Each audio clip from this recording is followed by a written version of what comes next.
Alright folks, I have perfected a new sharpening method for my K-bar. Let me show you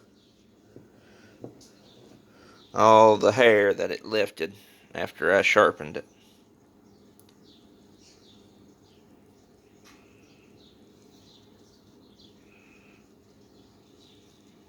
Some of it's fell off, but it's sharper now than it was before. Trying to get the focus to work.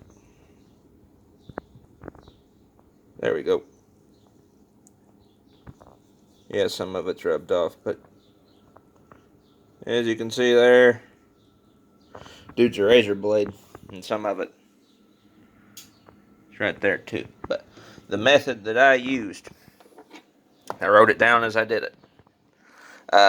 What I did, okay, so in method 2, I did everything in intervals of 6, with the exception of the sandpaper. The 600 grit sandpaper, which is this right here.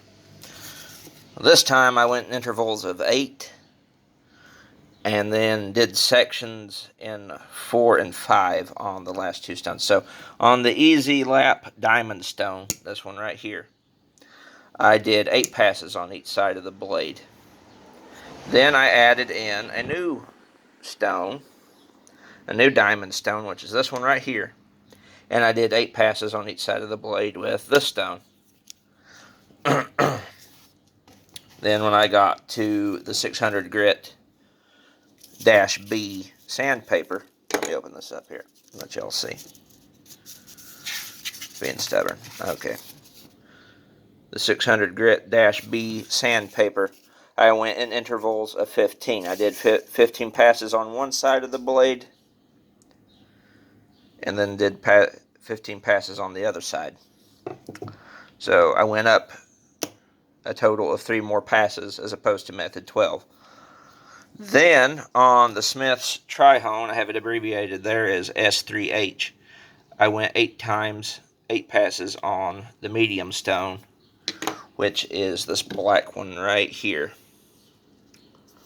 Let me show y'all. The medium stone. Went 8 passes with that. And then I switched over to the Smith's Tri-Hone Fine Stone, which is this yellow one. It's like a yellow-green color.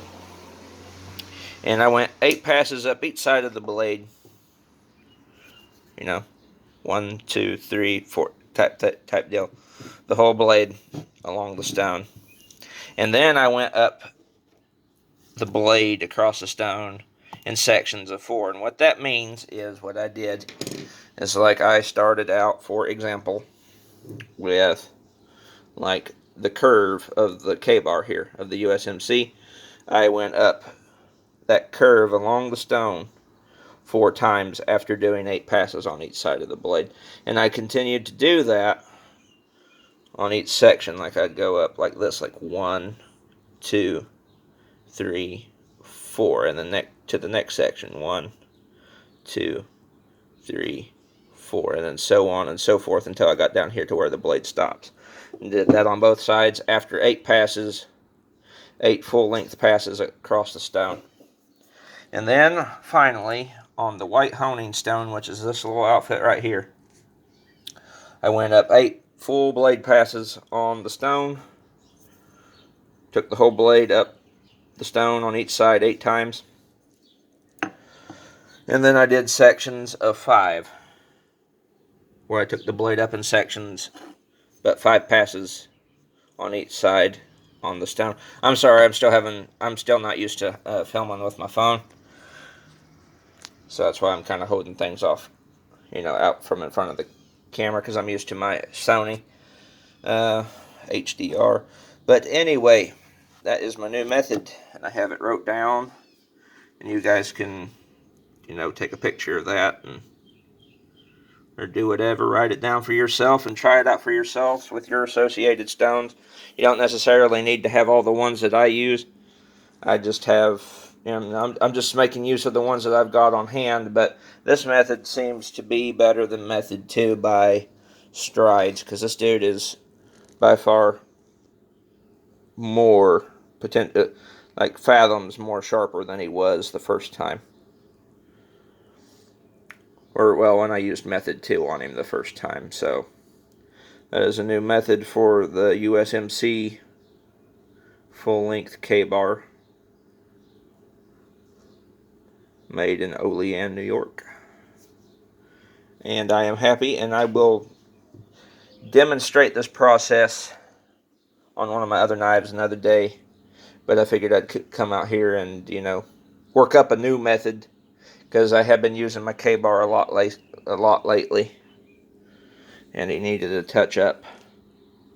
So I figured, hey, you know, why not make a new sharpening method to, you know, try out on it, because it needed sharpened. So, and method 3 is now written down in my book of secrets here.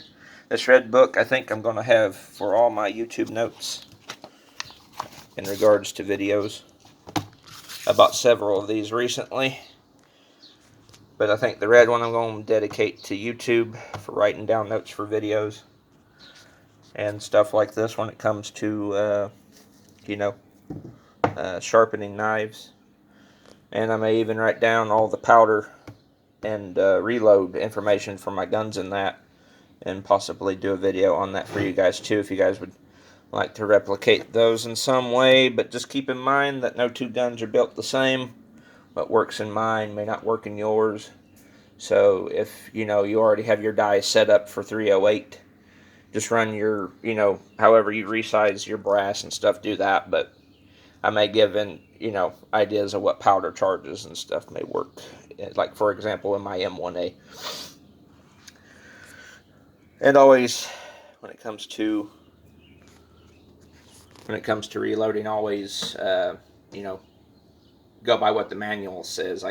All I can do is just demonstrate and show a little information, but what I say is not finite when it comes to firearms and, you know, the realm of reloading.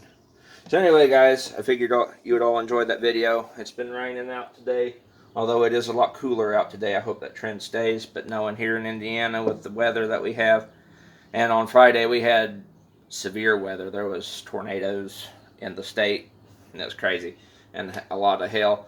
But, you know, knowing Indiana, it's probably going to warm back up. But, you know, I figured I'd take this nice day, although it's still warm in the garage. But figured I'd take this day to do a little video like this.